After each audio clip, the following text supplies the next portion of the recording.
All right, hello everyone. Welcome to the next 232 video. Um, what we've been talking about recently is using Monte Carlo to evaluate definite integrals. So integrals in which we have a lower and upper limit of integration. And what we did is we used randomly generated data points to evaluate the probability that the point generated fell underneath the function that we're trying to integrate. We could also calculate that probability as the area of the underneath the function divided by the total area of our plot. So we have some range for our plot equal to the range of integration, and we have some maximum height of that plot. And if we took the area under the function and divide by the total area of our plot, that was equal to that same probability. And of course, the area under the function is the integral we're trying to evaluate, and that allowed us to come up with a way to do a numerical simulation of that definite integral. So this being a physics course, of course, what we really want to do is to do more than just evaluate some integral. We want to see if we can use Monte Carlo simulations to understand some kind of physical phenomenon. And I'm going to do an example in the last two videos of trying to use Monte Carlo to try to simulate the behavior of a photon detector called a photomultiplier tube. And so this video will be primarily or maybe exclusively interested in trying to understand what a photomultiplier tube is and how it can be used to detect single photons. And then in the next video, we'll see how we can construct a Monte Carlo simulation to try to understand the behavior of such a device. So I've drawn ahead of time, as you can see, a schematic of a photomultiplier tube. And so what it's got is it's got an outer body made of some kind of, just some kind of closed container. And then on the other end of it, we've got a lens. And so this is some kind of transparent lens made of glass that lets light pass through. And then there's a good seal between our container and our lens. And what we do is we evacuate the space inside of our hollow tube. And so we have a vacuum.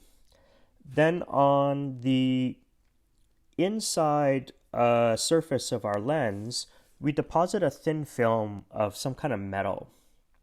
Okay, so we're going to call that the photocathode. And what it is, it's a thin film of low work function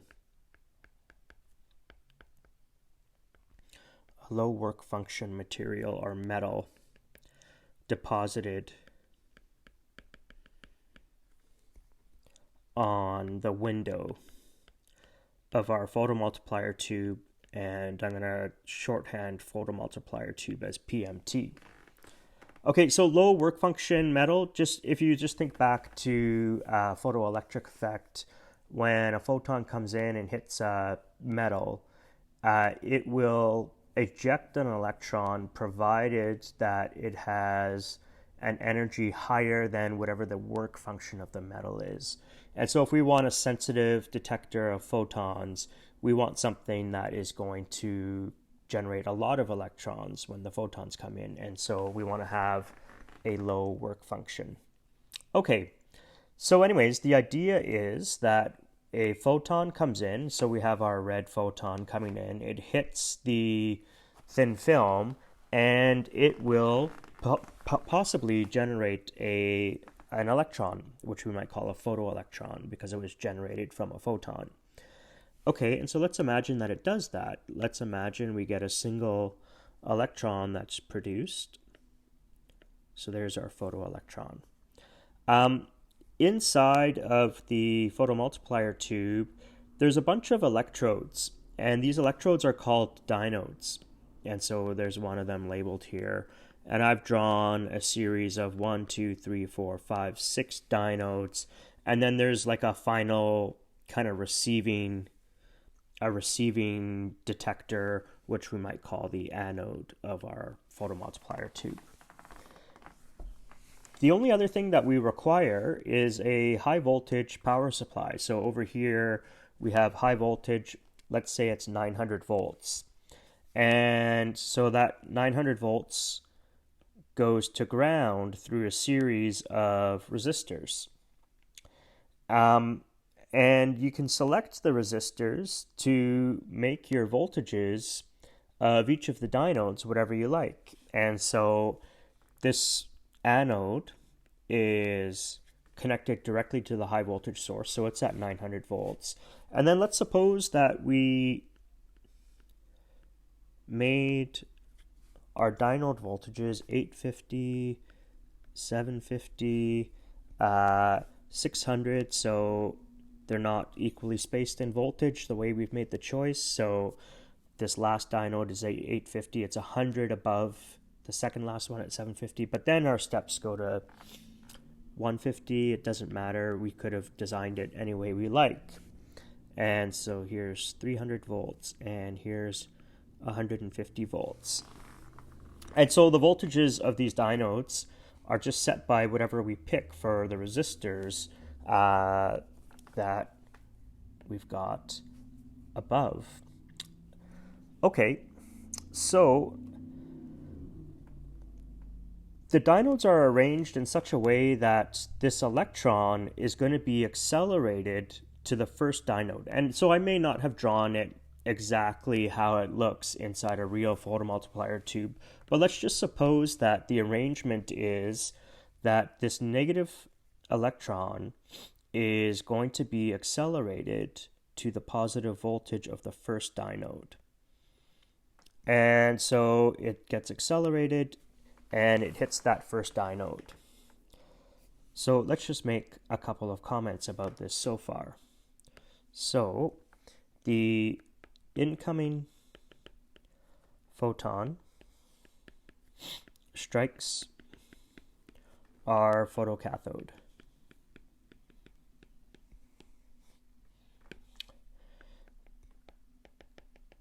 It either produces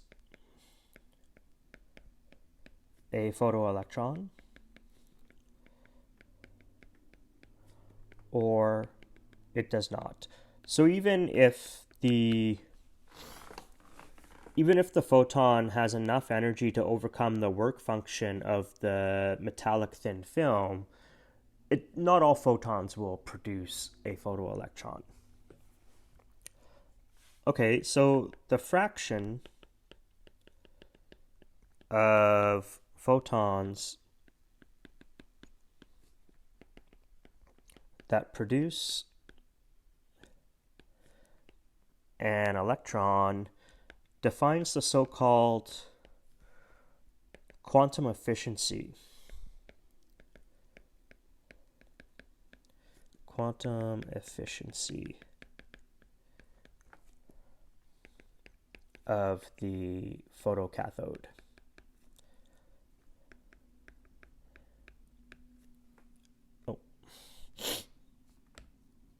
Photocathode. All right, and so what is that quantum efficiency? If we made a plot of, say, wavelength of our photons, so lambda in nanometers, and then we had our quantum efficiency on this axis. What it might look like is there might be low efficiency over a certain range of wavelengths, and then it peaks, and then it comes back down at, say, long wavelength.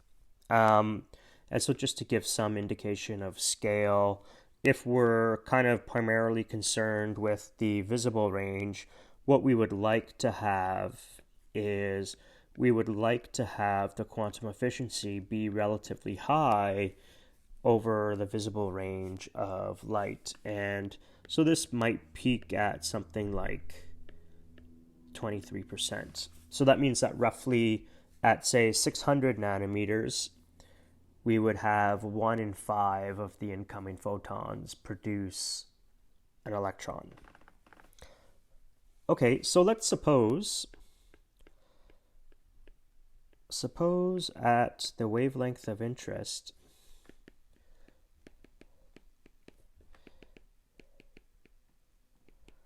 the quantum efficiency of the photocathode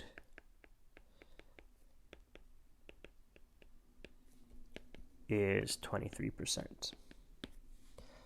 Okay, so then what we've got also is we've got a high voltage power supply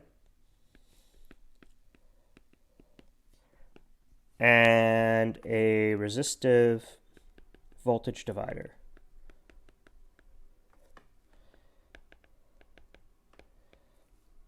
So these are used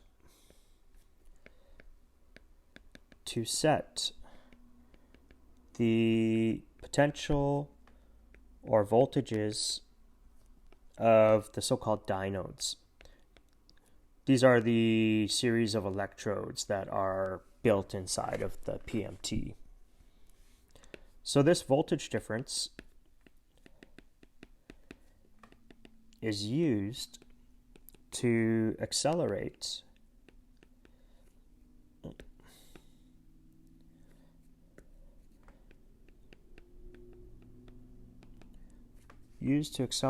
electrons from the photocathode to the first dynode, then from the first dynode to the second dynode,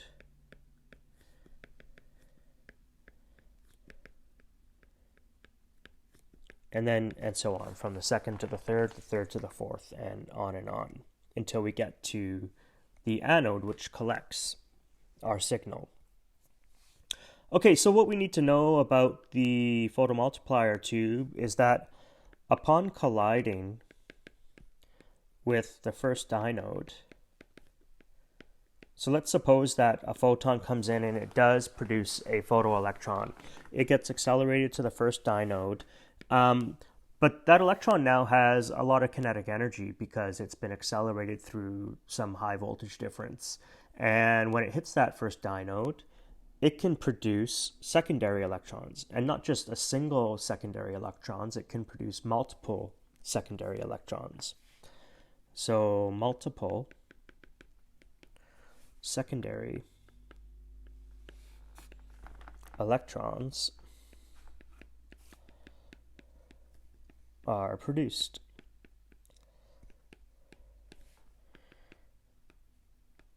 The average number of secondary electrons generated is determined by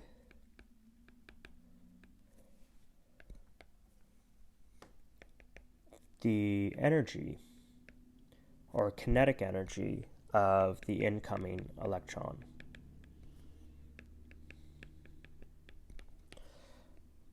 Okay, so that means the number of secondary electrons is proportional to the kinetic energy of the incoming electron, which is proportional to the voltage that that electron's been accelerated through. So we could give our photoelectron more or less energy just by tuning the potential difference between the photocathode and the first dynode. So if the required potential difference to create on average a single secondary electron is delta V1. So that's the voltage that we have to accelerate our photoelectron through to produce, typically on average, a single secondary electron is delta V1. So then the average number of secondaries that we actually get is whatever that voltage, that accelerating voltage is, divided by the voltage needed to make a single secondary electron. So for our purposes, we will assume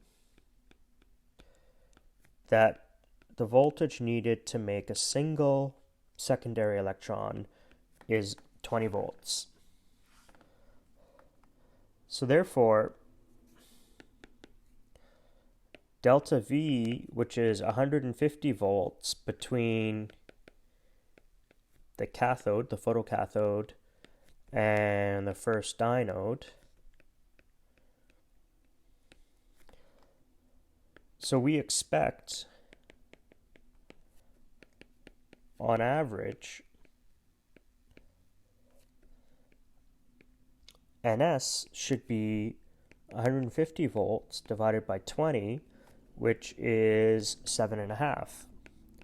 7.5 secondary electrons. Okay, so let's go back to the PMT picture. And so there it is. We have our single photoelectron. It comes in and it smashes into the first dynode, and then we expect to get secondary electrons. And so let me draw a secondary electron, say, as purple. And so they come in, and we produce these secondary electrons. And these secondary electrons get accelerated towards the second dynode. And so in addition to that the secondary electrons, we still have the original incident electron. So if we were to get 7.5 secondary electrons, then after the first dynode, we would have a total of 7.5 plus the original, which would be 8.5 electrons moving on. Okay, so as a result, a total of 8.5 electrons on average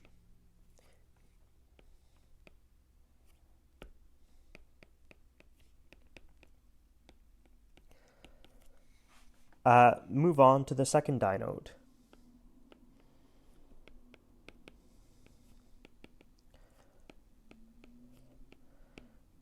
Now, once again, these electrons start with very little kinetic energy, so the incoming electron smashed into the first dynode, and it gave up most of its energy to produce the secondary electrons.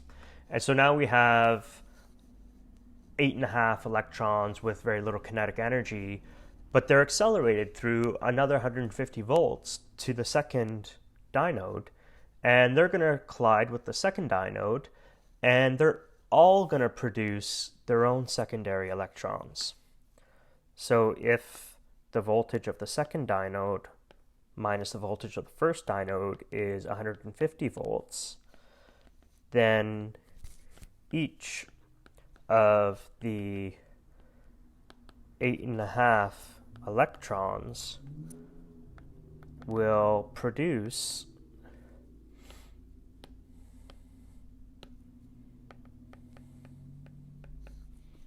7.5 additional secondary electrons.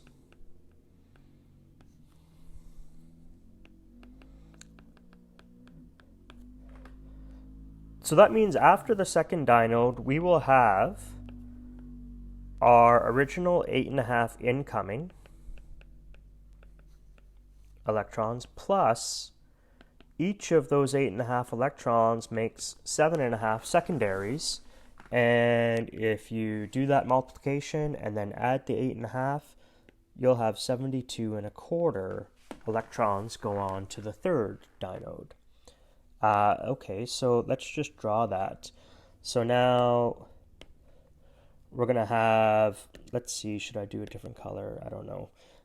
So for each one of these, we'll have a whole bunch of secondary electrons. And so 1, 2, 3. I'm not drawing 7.5. I'm drawing 3 secondary electrons for each of these. 2 and 3. Plus, we'll have the original one still moving on. And so we have all our original purple ones also moving on. 1, 2, 3. And so we have a whole slew of electrons that are going to go off to the third dynode. And again, they're accelerated through 150 volts. And so the 72.25 electrons all make, on average, 7.5 more secondary electrons. And you can see that this process is just going to go on and on and on. And what we'll end up with, I guess I should have actually brought all of my electrons all the way to that third dynode. Okay, and then what we get is a whole bunch of secondaries, and the original electrons go on to the fourth dynode, and then to the fifth dynode, and you get more and more electrons with each stage of the dynode until you finally get to your anode, which collects all of these electrons. And you can see what happens is that you have a single photon which ultimately ends up producing a pretty substantial current pulse of electrons arriving at the anode in relatively short time. Okay, good. Okay, so then we would say the number of electrons leaving the third dynode would be the 72.25 that were coming in, and then they each make 7.5 secondary electrons. And so you get 614 and an eighth. And then leaving the fourth dynode, you get, let me do it like this. Let's just say you get N3 plus N3 times 7.5, which is like something like 5,200. And then N5 is N4 plus N4 times 7.5, which is like 44,000. And then N6, which in the PMT that we drew is the last dynode. So the number of electrons leaving the last dynode, so let's be careful here. The last dynode, just to make the point, had a voltage difference that was only 100. So we had 850 volts for the last dynode and 750 from the dynode before. So we don't get 7.5 secondary electrons on the last dynode. We get the 100 volts divided by 20 volts, which is 5 secondary electrons. And then this comes out to be like 266,000. So we get about 250,000 electrons. So we expect, on average, 2.66 times 10 to the 5, 250,000 electrons at the anode if a single photon produces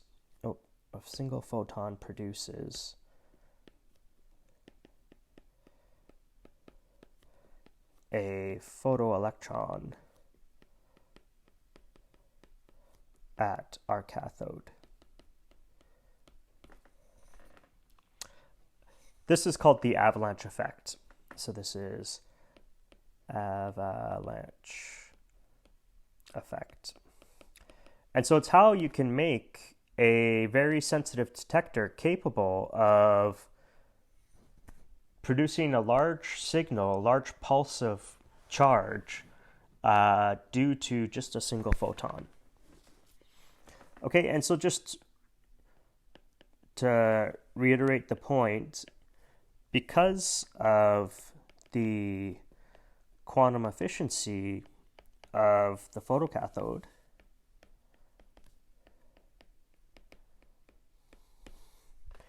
we expect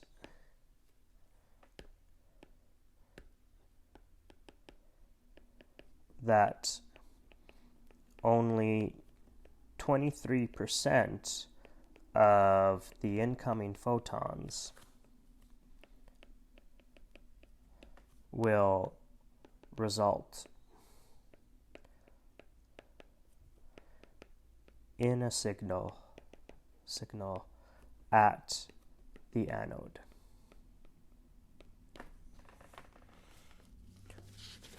Okay, so this assumes that photons come in one at a time. Okay, perfect. So the next question I want to ask is, well, what if you had more than a single photon coming in at a time? That doesn't make much sense, but let's put it this way. Let's suppose that, the time that it takes for this avalanche to be created is, the electrons have to travel the length of the PMT, and that's a finite amount of time, and maybe the rate of photons arriving is higher than that time. So I guess we're going to ask the question then, what if during some time delta t, we have more than one photon arriving at our photocathode? So what if more than one photon comes in a short time interval delta t. So for example, suppose in delta t, 2 electrons arrive. So what are the possible outcomes? Well, one of them is that neither of these these aren't electrons. Suppose 2 photons arrive. Well, one outcome is that neither of the photons create a photoelectron.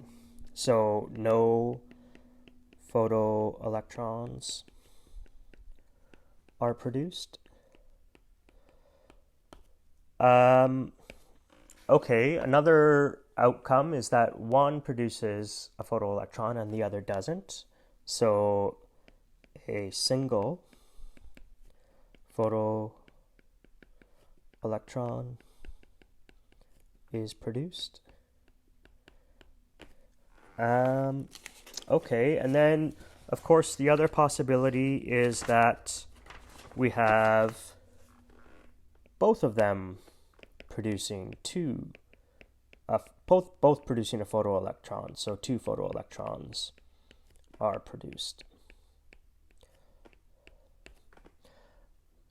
Okay, so in order to analyze this case, it's useful to remember or recall the binomial distribution. So this serves as a bit of a nice review here at the end of the term.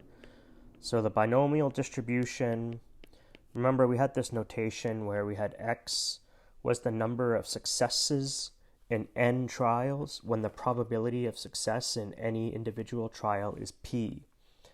And that was equal to n factorial divided by x factorial, n minus x factorial. This was n choose x, p of x, 1 minus p, n minus x. And so x is the number of successes, and for us, a success would be that a photoelectron is produced. N is the number of trials, and for us, this is going to be the number of photons that come in. And P is the probability of success in any single trial. And for us, that's set by the quantum efficiency. It's the 0.23. And so case 1 is no photoelectrons. And so what's the probability of that? It's 0 successes when 2 photons come in, and the probability of success is 23%. And this is just going to come out to be 1 minus 0.23 to the power 2, which is 60% of the time. Okay, so 1 photoelectron produced. So that's 1 success in 2 trials when the probability of success is 23%. And this comes out to be 2 times 0.23, 1 minus 0.23, which is about 35% of the time. For small numbers, like n equals 2, these are easy to see why they work the way they do. 1 minus 0.23 is the probability of failing. And so this first case is no photoelectrons.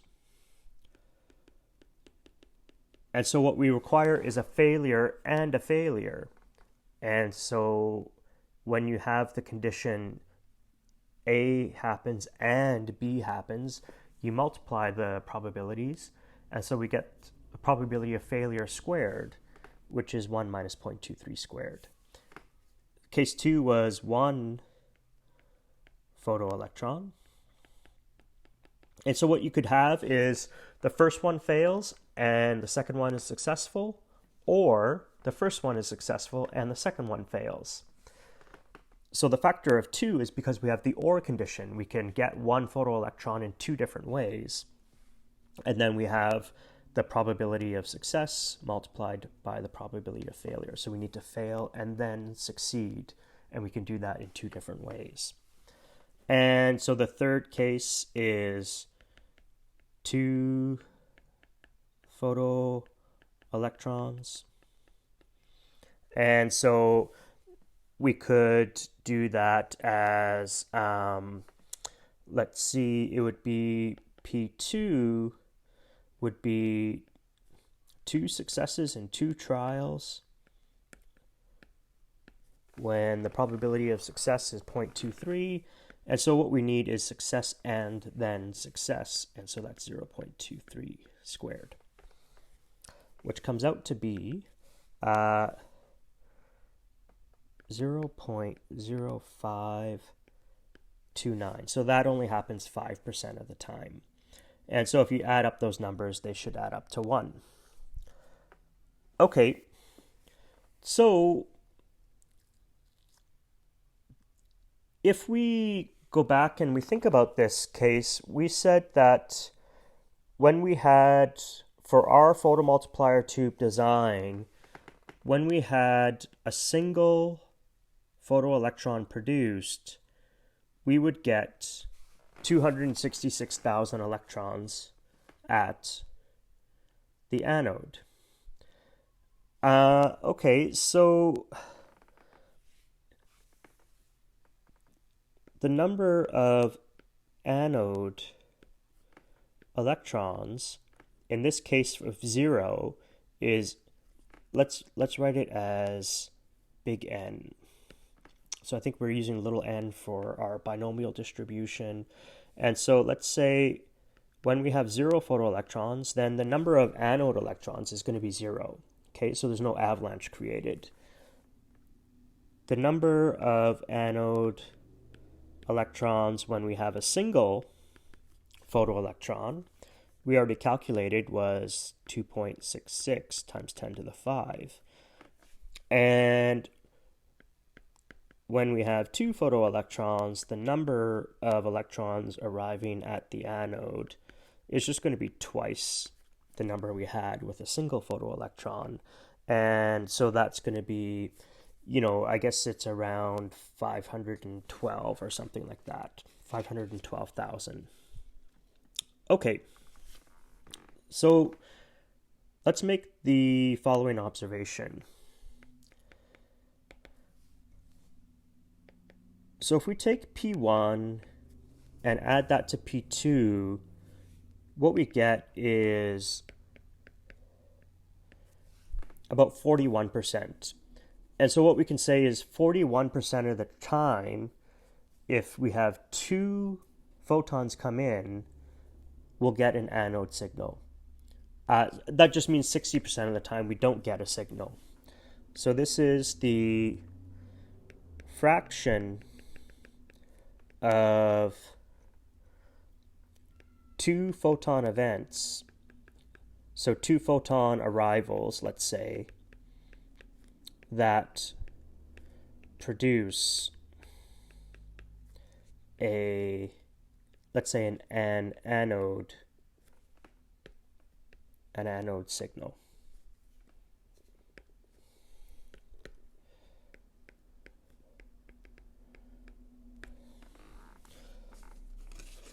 Okay, so the next question I want to ask is, if we have an anode signal, then the probability that that signal is due to a single photoelectron, so that means our 2 photons came in and only a single photoelectron was produced. Well, what fraction of the time do we get that? It's this fraction of the time. It's the probability of getting 1 of the photoelectrons produced divided by the probability of having 1 or 2.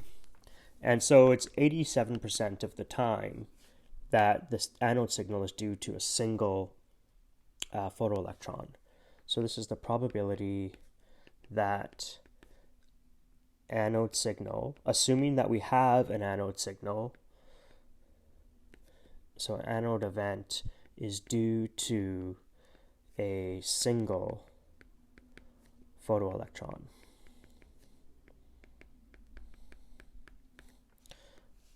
Okay, in the same way, the probability that our anode event is due to a pair of photoelectrons is 13% of the time. So this is the probability that the anode event is due to 2 photoelectrons. I mean, what that really means is that 87% of the time, we should expect about 266,000 electrons arriving at the anode, and 13% of the time, we should have about twice that. Okay, so here's another bit of review. Recall that the average calculated from a probability was given by the sum. For discrete probabilities, the average of x was equal to x1 times the probability of getting x1 plus x2 times the probability in x2, and so on. So that means the average number of electrons arriving at the anode is Well, in this case, we only have two cases.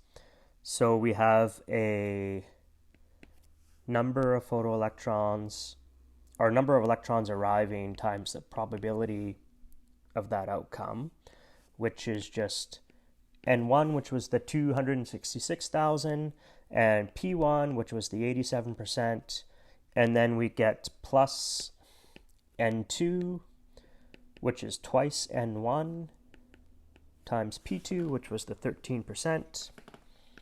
And so this is, we could write this as N1 P1 plus 2 P2, because N2 is 2 N1.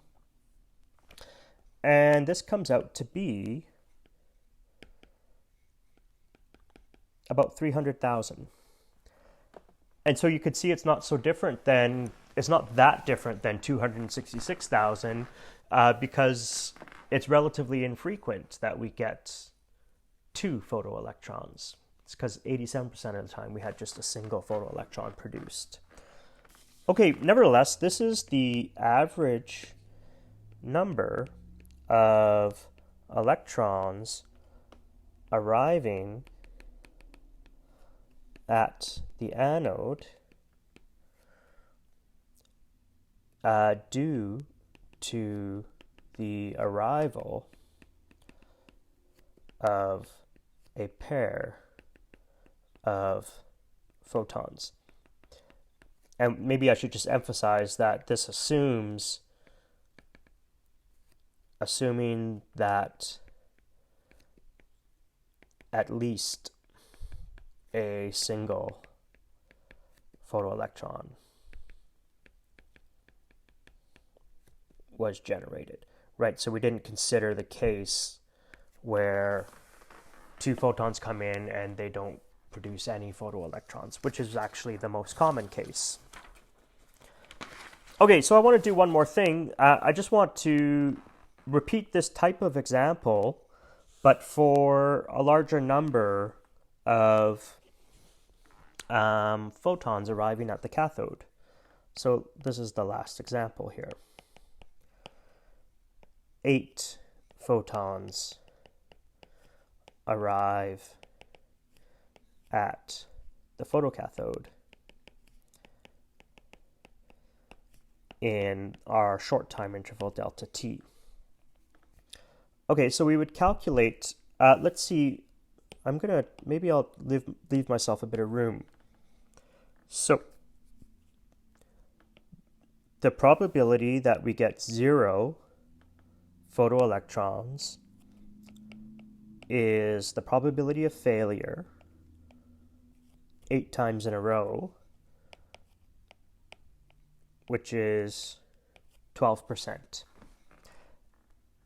Okay, and then the number of photoelectrons we expect is N0 is equal to 0.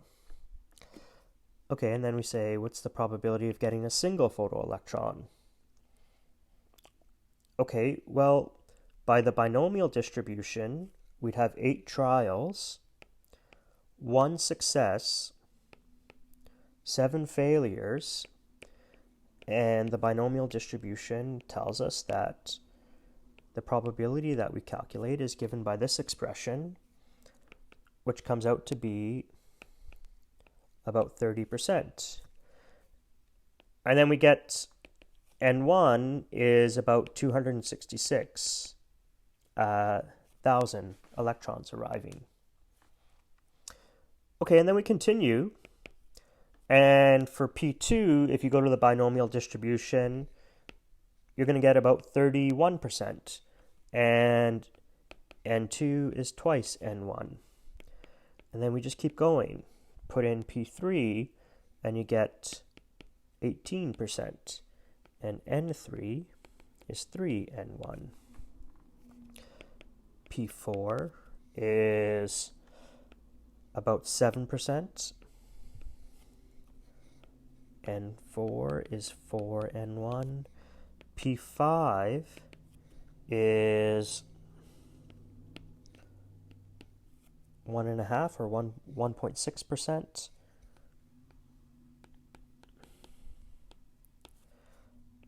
P6 is 0.25%.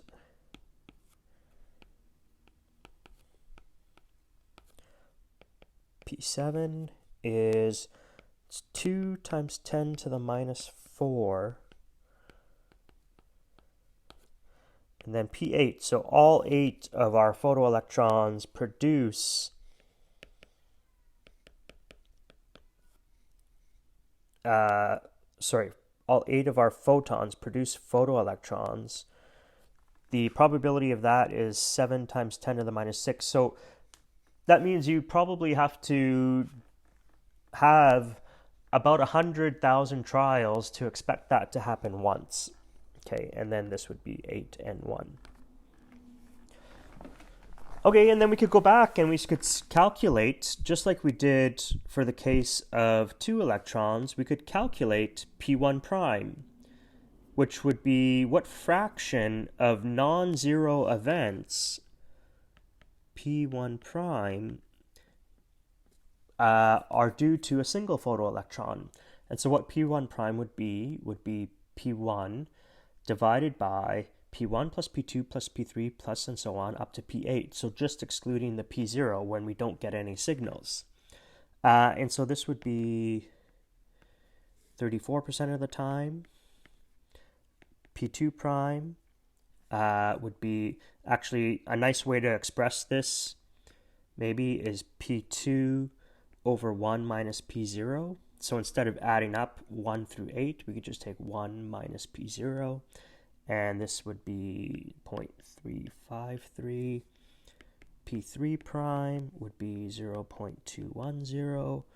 P4 prime would be 0.078.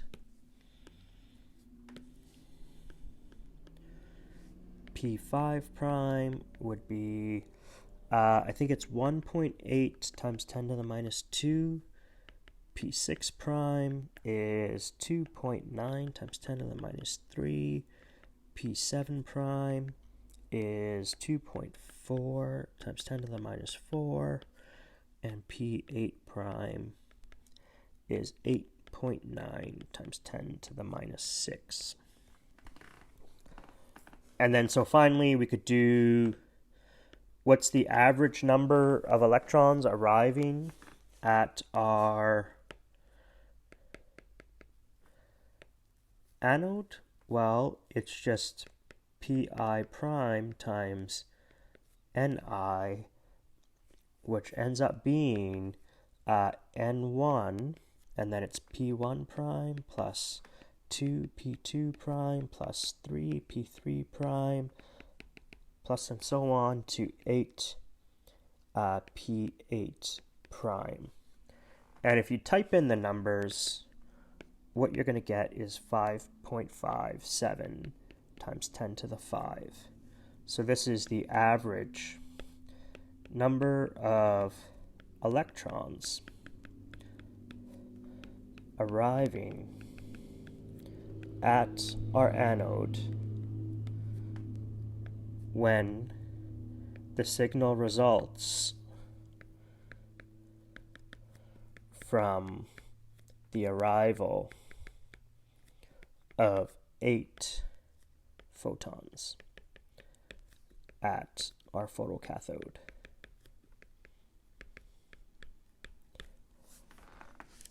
Okay, so that's all great.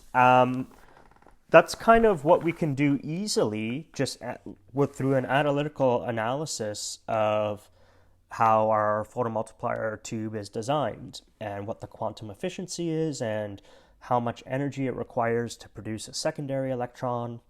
What we can't do easily is maybe think about okay, we've been able to calculate what we think the average number of electrons will be arriving at our at our anode.